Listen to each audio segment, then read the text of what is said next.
আমার মনে যখন খাদিজার কথা মনে পড়ে আমি চোখের পানি ধরে রাখতে পারি না। খাদিজার কথা মনে পড়লে চোখে পানি আসে, কারণ খাদিজা আমার দুঃখের সময়ের স্ত্রী, আর তুমি আয়েশা আমার সুখের সময়ের স্ত্রী। কেমন দুঃখ আমার, দুনিয়াতে এসে আমি বাবার চেহারাটা দেখতে পারি নাই। 6 বছর আমি মা হারা বড় অসহায় হয়ে গেছি। ওই সময় আমার আরবে কেউ আমারে ভালো জানতো না, এমন এক অবস্থা আমার জীবন চলে গেল। আমার আরবের বন্ধু বান্ধব আপনজনেরা কালেমার দাওয়াতের কারণে আমাকে বিভিন্ন ভাবে টর্চার করতো মানসিকভাবে। এক পর্যায়ে একদিন আর দুদিন না 3টা বছর শিয়াবে আবু তালিবের মধ্যে গৃহবন্দী করে রেখেছে, পানি দেয় না, খানা দেয় না। আমি মুহাম্মদ গাছের পাতা ছিঁড়ে ছিঁড়ে চাবাইয়া খাইয়া পেটের ক্ষুধা নিবারণ করেছে। ওই সময় আমার পাশে কেউ নাই, খাদিজা আমার সহযোগিতার পাশে দাঁড়ায়ছিল। খাদিজা আরবের ভেতরে এত ধনী, কিন্তু সব সম্পদ আমাকে হাদিয়া দিয়ে দিছে, আর আমার পাশে আসিয়া খাদিজা গাছের পাতা চাবায় খেয়ে আমার পক্ষে সাপোর্ট করেছে। ওই খাদিজার কথা মনে পড়লে চোখের পানি ধরে রাখতে পারি না। আর একটা কথা যখন আমার অন্তরে আসে আমি চোখের পানি রাখতে পারি না। কিয়ামতের ময়দানের ভয়ঙ্কর হালাত। আম্মা জান আয়েশা বলেন, ইয়া রাসূলুল্লাহ, হাসরের ভয়ঙ্কর হালাত আবার কেমন হবে? মায়ার নবী বলেন, আয়েশা, সমস্ত নবী রাসূল সহ হাসরের ময়দানে সব নারী পুরুষ উলঙ্গ দাঁড়াবে, ওদিকে সূর্যটাও নিচে নেমে আসবে, আমার আল্লাহ আদালতে বসবেন, কেউ আর থাকবে না। আল্লাহ পাক আদালতে রাগান্বিত আওয়াজ দিবেন, লিমানিল মুলকুল ইয়াউম লিল্লাহিল ওয়াহিদিল কাহ্হার। ওরে আয়েশা, কিয়ামতের ময়দানে একদিকে সূর্যের গরম, সূর্যের গরমে জমিনটা পুড়িয়া তামা হয়ে যাবে, ওদিকে নারী পুরুষ সব উলঙ্গ, অন্যদিকে জাহান্নামের আওয়াজ।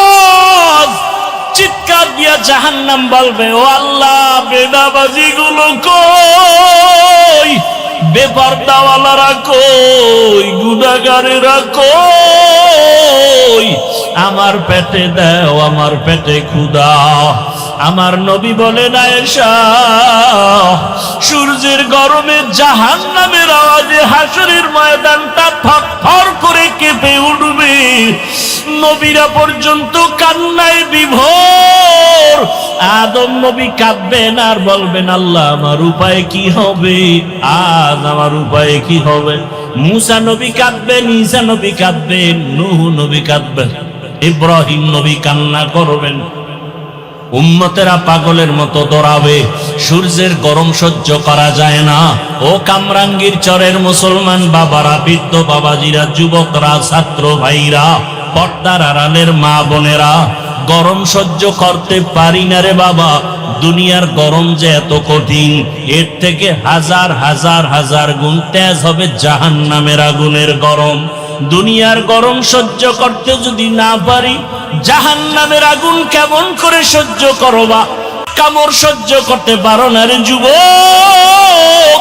গুনাহ নিয়া, নামাজ বাদ দিয়া, দাড়ি কামাইয়া, বেপরদার গুনাহ নিয়া যদি কবরে যাও, ওই কবরে 2 পার্শ্বের মাটির চাপ কেমন করে সহ্য করবা? এসির বাতাসেও তোমার আমার ঘাম কমে না। হাসরের ময়দান তো আরো কঠিন। রহমতের নবী কান্না করে বলেন, আয়েশা, কিয়ামতের ময়দানে উম্মতেরা পাগল হয়ে দৌড়াবে, উলঙ্গ নবীদের কাছে যাবে সুপারিশের জন্য। আদম নবী বলবে, আমি সুপারিশ করতে পারবো না। ঈসা নবী বলবে, আমি পারবো না। মুসা নবী বলবে, সুপারিশ করতে পারবো না। আল্লাহ বড় রাগান্বিত আওয়াজ দিছেন, লিমানিল মুলকুল ইয়াউমের সাইনবোর্ড লাগায় দিছেন। আমার আল্লাহ আজকে বড় রাগ হয়ে গেছেন। আল্লাহ ধমক দিয়া, চিৎকার দিয়া বলবে কুদরতি আওয়াজে, ও দুনিয়ার রাজা বাদশারা, আয়। দুনিয়াতে কত মাস্তানি বাহাদুরি করেছো, আজকে আমার সামনে রাজত্ব দেখায়া দাও। আল্লাহর প্রশ্নের সামনে কেউ দাঁড়াতে পারবে না। আম্মা জান বলেন, ইয়া রাসূলুল্লাহ, এমন কঠিন সময় উম্মতের কি উপায় হবে? আমার নবী বলেন, ও আয়েশা, ওই সময় উম্মতেরা সব নবীদের থেকে ঘুরে ঘুরে খুঁজবে রহমতের নবী কই, আমাকে তালাশ করবে রহমতের নবী কোথায়। আল্লাহর নবীর প্রশ্নের জবাবে আম্মা জান বললেন, ইয়া রাসূলুল্লাহ, উম্মতেরা আপনারে কোথায় তালাশ করবে? রহমতের নবী কাঁদেন আর বলেন, আয়েশা, আমি তখন আমার মালিকের সামনে মাকামে মাহমুদে সেজদায় পড়ে কান্না করব। ঈসা নবী কাঁদবেন নিজের চিন্তায়, মুসা নবী কাঁদবেন নিজের চিন্তায়, ইব্রাহিম নবী কাঁদবেন নিজের চিন্তায়, আদম নবী কান্না করবেন নিজের জন্য। একমাত্র আমি মুহাম্মদ আমার মালিকের কুদরতের সামনে কান্না করব সেজদায় পড়িয়া, একবারও নিজের চিন্তায় কান্না করব না।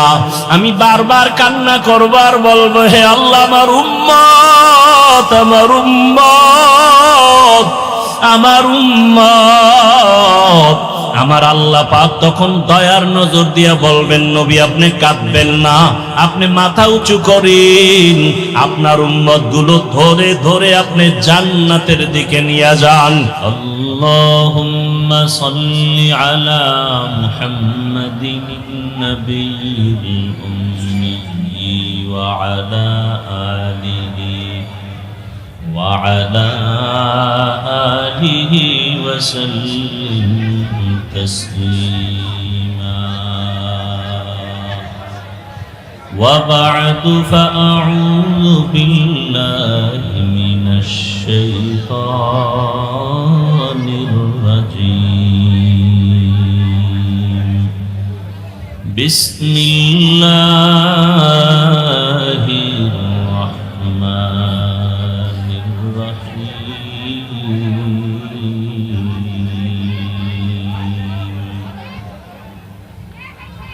وأما من خاف مقام ربه ونهى النفس عن الهوى فإن الجنة هي المأوى وقال رسول الله صلى الله عليه وآله وسلم اتق المحارم تكن أعبد الناس صدق الله مولانا العظيم وصدق رسوله النبي الأمي الكريم ونحن على ذلك من الشاهدين والشاكرين والذاكرين والحمد لله رب العالمين سبحانك لا علم لنا إلا ما علمتنا إنك أنت العليم الحكيم رب اشرح لي صدري ويسر لي أمري واحلل عقدة من لساني يفقه قولي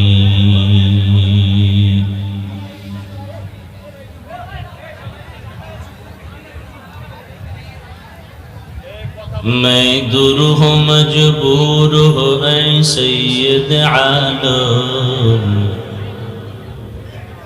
मैं दूर हूँ मजबूर हो ऐ सैयद आलम दीदार दिखाते नहीं आवाज सुना दो दीदार दिखाते नहीं आवाज सुना दो मैं सूरत यूसुफ को नहीं चाहने वाला मैं सूरत यूसुफ को नहीं चाहने वाला, मैं कैस के मानंद नहीं आशिक लैला, मैं कैस के मानंद नहीं आशिक लैला, मैं आशिक मौला हूँ मेरा इश्क दवाना, मैं आशिक मौला हूँ मेरा इश्क दवाना, ई जुमला जहाँ जिसकी तजल्ली से उजाला, ई जुमला जहाँ जिसकी तजल्ली से उजाला, ला इलाहा इल्लल्लाह,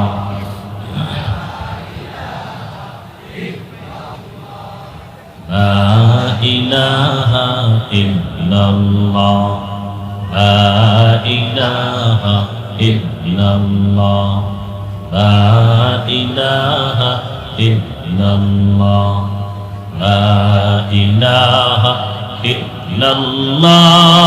ला इलाहा इल्लल्लाह, ला इलाहा इल्लल्लाह, ला इलाहा इल्लल्लाह, ला इलाहा इल्लल्लाह, ला इलाहा इल्लल्लाह, ला इलाहा इल्लल्लाह, ला इलाहा इल्लल्लाह।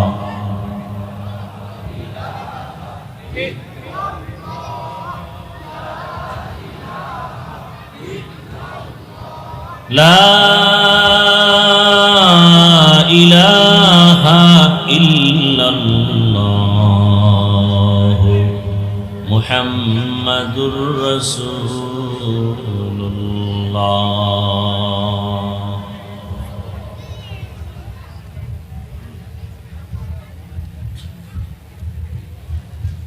দারুল উলুম কাসিমিয়া মাদ্রাসা কর্তৃক আয়োজিত ওয়াজ ও দোয়ার মাহফিল 3 সেপ্টেম্বর 2025।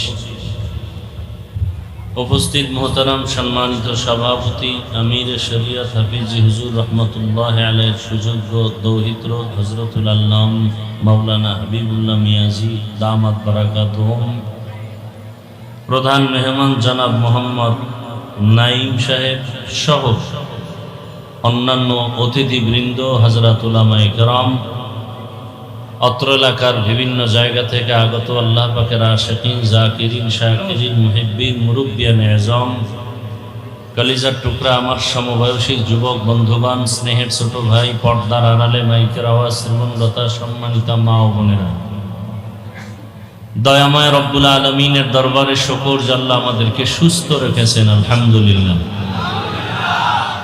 হাজারো লাখো মানুষের ভেতর থেকে বাছাই করে পৃথিবীর শ্রেষ্ঠ মজলিস, উলামায়ে আহলে হকের মজলিস, গুনাহ মাফের মজলিস, তওবা কবুলের মজলিসে আমাদেরকে হাজির হওয়ার তৌফিক দান করেছেন। পুনরায় শুকর আদায় করি আলহামদুলিল্লাহ। দরুদ ও সালাম সৈয়দুল মুরসালিন, রহমাতুল লিল আলামিন, শফিউল মুজনিবিন, খাতামুন নবিয়্যিন, সৈয়দুস সাকালাইন, ইমামুল মুরসালিন, হযরত মুহাম্মদুর রাসূলুল্লাহ সাল্লাল্লাহু আলাইহি ওয়া আলিহি ওয়াসাল্লামের উপর, নবীজির উপরে দরুদ পড়লে লাভ না ক্ষতি? বেশি বেশি দরুদ পড়বেন, দুনিয়াতেও লাভ, আখিরাতেও লাভ। একবার পড়েছেন সাল্লাল্লাহু আলাইহি ওয়া আলিহি ওয়াসাল্লাম, এই একবার পড়ার কারণে আল্লাহর পক্ষ থেকে 3টা পুরস্কার দেয়া হয়েছে। প্রথম পুরস্কার 10টা গুনাহ মাফ হয়ে গেছে। দ্বিতীয় পুরস্কার 10টা নেক আমল নামায় যোগ করা হয়েছে। তৃতীয় পুরস্কার আল্লাহর দরবারে 10 গুণ মর্যাদা বাড়ানো হয়েছে। এই 3টা পুরস্কার পাইলেন কয়বারের কারণে? একবার। তো 100 বার পড়লে আরো বেশি পুরস্কার, 200 বার পড়লে আরো পুরস্কার, 300 বার পড়লে আরো পুরস্কার। আল্লাহ আমাদের সবাইকে বেশি বেশি দরুদের আমল করার তৌফিক দান করেন। সুন্দর এই পরিবেশ যারা সাজিয়েছেন, এলাকার যুবক, বৃদ্ধ, ব্যবসায়ী, শ্রমিক, চাকরিজীবী, বিভিন্ন শ্রেণী পেশার মানুষ, জনপ্রতিনিধি, প্রশাসন, উলামায়ে হযরত, আইম্মায়ে মাসাজিদ, জামিয়া কর্তৃপক্ষ প্রত্যেককেই আল্লাহ পাকের খেদমতের বরকতে দুনিয়াতে শান্তি, পরকালে চিরমুক্তির ব্যবস্থা করে দিন। হযরত উলামায়ে কেরাম দীর্ঘ সময় কোরআন সুন্নাহ ভিত্তিক দিক নির্দেশনামূলক আলোচনা রেখেছেন। আপনারাও ধৈর্যের সাথে আলোচনা শুনছেন। আল্লাহ পাক উলামায়ে কেরামদের সমস্ত কথাগুলো সহি তরিকায় আমল করার তৌফিক আমাদেরকে দান করুন। উলামায়ে কেরামের ইজ্জতকে আল্লাহ বেশি বেশি বাড়ায় দেন। যারা উলামায়ে কেরামের ইজ্জত নষ্ট করার ষড়যন্ত্র করে, অপচেষ্টা করে, লেখার মাধ্যমে, বলার মাধ্যমে, মিডিয়ার মাধ্যমে, আল্লাহ তাদের হেদায়াত দান করেন। আল্লাহ তাদের হেদায়াত দান করেন। আল্লাহ তাদের হেদায়াত দান করেন। আল্লাহ পাকের ইলমে যদি তাদের হেদায়াত না থাকে, ধ্বংস করে দেন। আল্লাহ পাকে মাহফিলকে কবুল করেন। মাহফিলের বরকতে গোটা দুনিয়ার মুসলমানদের ঈমান ও আমল ইজ্জতের হেফাজত করেন। মাহফিলের বরকতে প্রবাসে যারা আছে, আমার দেশি সবাইকে হেফাজত করেন। আমার দেশকে হেফাজত করেন। জালিমদের জুলুম থেকে আল্লাহ পাক দেশ ও জাতিকে হেফাজত করেন। সমস্ত ব্যবসায়ীদের ব্যবসায় আল্লাহ বেশি বেশি বারাকা দান করেন। যারা কবরে চলে গেছেন আল্লাহ জান্নাত দান করেন। যারা বেঁচে আছেন দীর্ঘ নেক হায়াত আল্লাহ আমাদেরকে দান করেন। অসুস্থ যারা, কুদরতের দ্বারা আল্লাহ দায়মি ভাবে সুস্থ করে দেন। সময় সংক্ষেপ, দীর্ঘ রাত,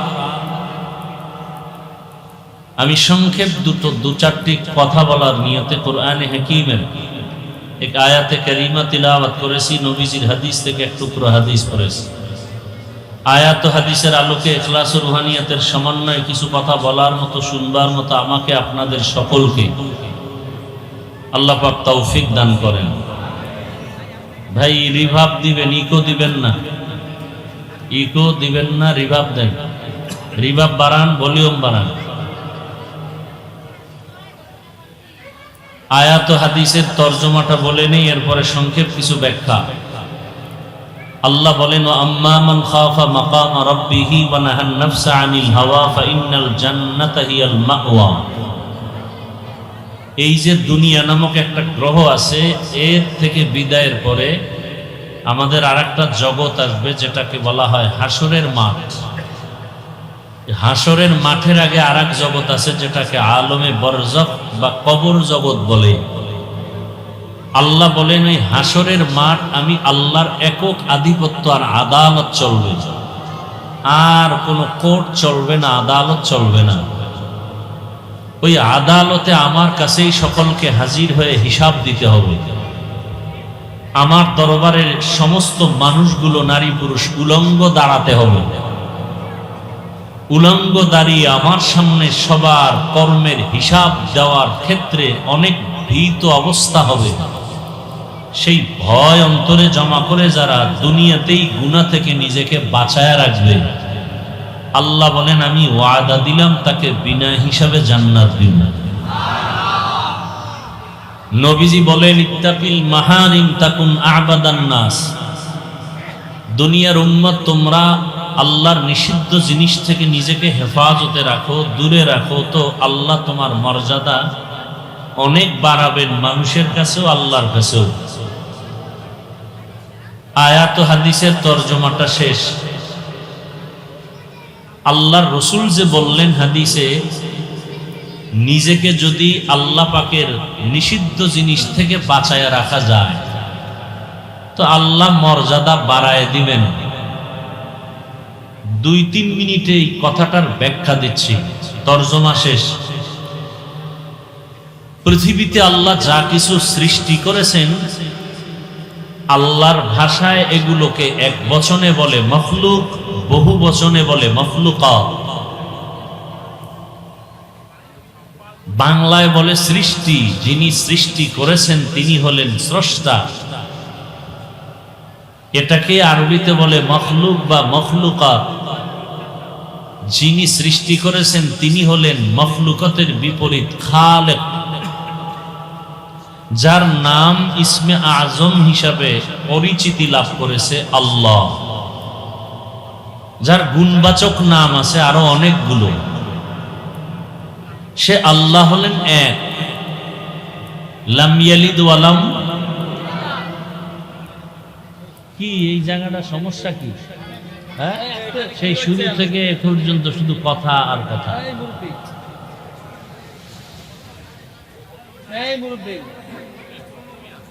কারো জ্যৈষ্ঠ মাস, কারো সর্বনাশ। আল্লাহ সব ভাইকে হেদায়াতের দৌলত দান করেন। কেউ অজে না আইসা কপাল খারাপ, আর কেউ অজে আসার পরে কপাল খারাপ। অজে আসছে ঠিক, কিন্তু কলকটার মধ্যে বয়ান ঢুকাইতে পারে না মোবাইলের কারণে। কপালটা ভালো, আল্লাহ হেদায়াত দান করেন। মোবাইল একটা মরণস্ত্রের নাম। কি অস্ত্র? মরণস্ত্র। এটা জিন্দা মরা, পুরা মরবে না, জিন্দা থেকে মরা। চোখ নাপাক, হাত নাপাক, জিহ্বা নাপাক, অন্তর নাপাক, দেমাগ নাপাক,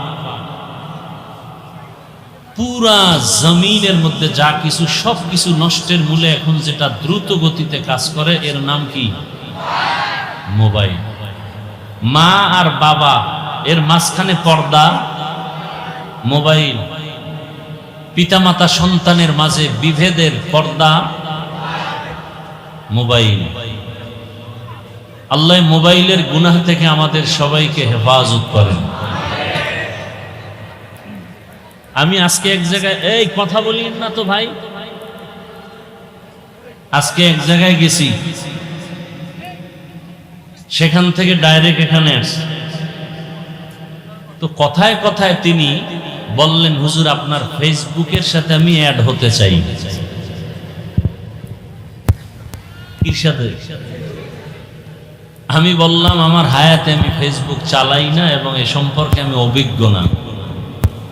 আমার দিকে তাকায় রইলেন, বলেন হুজুর ফেসবুক ছাড়া কি চলা সম্ভব এই দুনিয়ায়? আপনি কিভাবে চলেন? আমি বলি এমনিই চলি। আরো আশ্চর্য যে আমার মোবাইলে ইউটিউবও নাই, আর মোবাইল আমি কিনিও না। বহু আল্লাহর আশেকরা মোবাইল কিনে দেয়, তো বাটন মোবাইল চালাবো কিন্তু কিতাবাদি দেখি মাঝে মাঝে, এই জন্য বড় মোবাইল অ্যান্ড্রয়েড মোবাইল চালাই। তো ফেসবুকও নাই, ইউটিউবও নাই, কোনো গোয়েন্দার লোক যদি চেক করে কিচ্ছু পাবে না মোবাইল। লোকটা দীর্ঘক্ষণ তাকায় রইল, কিভাবে সম্ভব ফেসবুক ছাড়া চলা? আমি বললাম আমি এমন এক বক্তা, বাংলাদেশে যে এমন কোনো দিন নাই আর বয়ান নাই যে মোবাইলের বিরুদ্ধে বয়ান করি না। আল্লাহ মোবাইলের গুনাহ থেকে গোটা জাতিকে হেফাজত করেন। এখন আসছে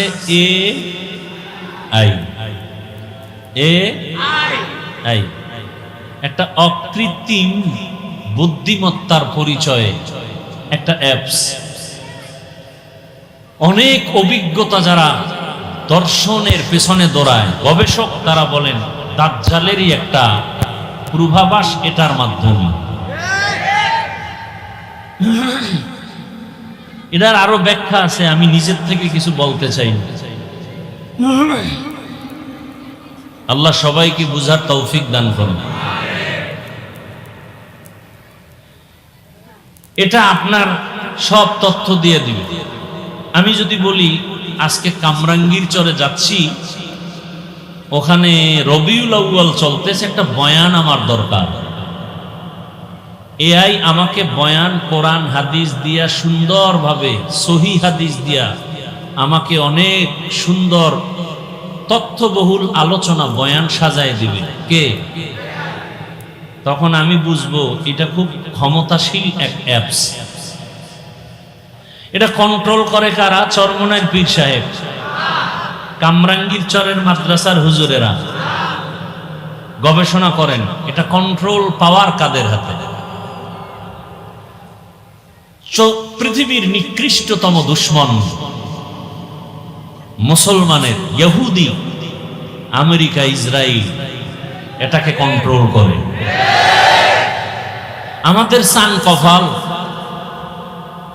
কি কপাল যে এতদিন আমেরিকা দূরে ছিল, এখন ঢাকাতে ঘাঁটি বসাবার মোটামুটি স্বপ্ন পূরণের পায়তারা চলছে। দুঃখের বিষয় হলো বিরোধিতা করার মানুষ খুব কম। একজনে কালো চশমা চালায়া চোখে লাগাইছে, আয়নাগুলো কি কালো, কালো আয়না লাগায় বলতেছে বাতিগুলো কালো কেন, এলাকার মানুষ কেন কালো। একজন চক্ষুষ্মান ব্যক্তি বলে মানুষ ঠিক, বাতিও ঠিক, তোমার চোখের চিকিৎসা করো। ইহুদি খ্রিস্টানদের 5 গোলামের বাচ্চাগুলো, এরা ইহুদিদের স্বপ্ন পূরণের ওই পথে হাঁটতেছে। একমাত্র বাধা দেয় এই জমিনে কোরআন সুন্নাহ ভিত্তিক চলনেওয়ালা আহলে হক উলামায়ে কেরাম। এরা বলতেছে আমরা ভালো, আলেম খারাপ। এই ফাঁদে পা দিয়া কিছু কিছু মুসলিম নামের মুনাফিকেরাও আলেম